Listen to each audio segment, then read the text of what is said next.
Vous êtes-vous déjà retrouvé à dire des choses embarrassantes comme I have 20 years au lieu de I am 20 years old? Alors ne partez pas. Aujourd'hui, vous allez découvrir tout ce qu'il ne faut surtout pas faire pour parler anglais de manière naturelle. Erreur numéro 1, traduire mot à mot du français. L'une des erreurs les plus courantes chez les francophones, c'est la traduction littérale du français vers l'anglais. Par exemple, regardez ces phrases. I did a mistake, I made a mistake. En français, on dit j'ai fait une erreur, mais en anglais, on utilise make et non do avec mistake. I live in Paris since 2010. I have lived in Paris since 2010. I have been living in Paris since 2010. En anglais, on utilise le present perfect pour parler d'une action qui a débuté dans le passé et qui continue dans le présent. I am agree, I agree. En français, on dit je suis d'accord. Mais en anglais, on n'a pas besoin du verbe to be. I have a car red. I have a red car. L'adjectif vient toujours avant le nom en anglais. I enjoy to listen to music. I enjoy listening to music. Après enjoy, il faut utiliser le gérondif en ing.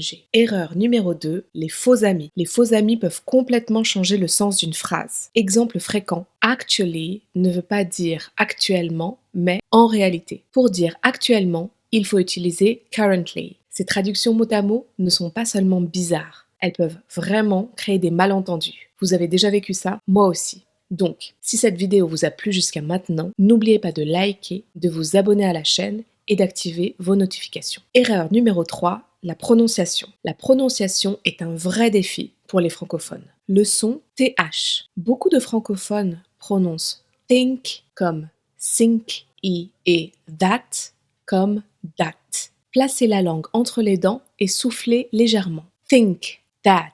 Les mots ressemblants. La différence entre ship et sheep est un exemple typique. Le premier est court et le deuxième a un son long. Répétez après moi. Ship, sheep. Petite erreur, mais énorme différence de sens. Erreur numéro 4. Trop se focaliser sur la grammaire et pas assez sur l'écoute. Les francophones ont tendance à apprendre les phrases de manière isolée sans jamais entendre la langue en action. Par exemple, un manuel ne vous apprendra jamais des expressions comme What's up ou How is it going? Pour progresser, il faut immerger votre cerveau dans l'anglais. Écoutez des podcasts, regardez des séries en VO, participez à des conversations. Cela vous aidera à capter le rythme, l'intonation et les expressions naturelles. Erreur numéro 5, avoir peur de faire des erreurs. Vous êtes-vous déjà retenu de parler parce que vous aviez peur de mal conjuguer un verbe ou de faire une erreur de prononciation? Rappelez-vous, chaque erreur est une opportunité d'apprendre. Si vous faites une faute, notez-la et corrigez-la pour la prochaine fois. Ne laissez pas la peur vous bloquer. Plus vous parlez, plus vous serez à l'aise et naturel. Et même les natifs font des erreurs. Erreur numéro 6, utilisez les mauvaises ressources. Alors, pour progresser efficacement, regardez des vidéos sur YouTube, écoutez des podcasts, lisez des articles de presse et pratiquez avec des natifs. C'est ainsi que vous apprendrez un anglais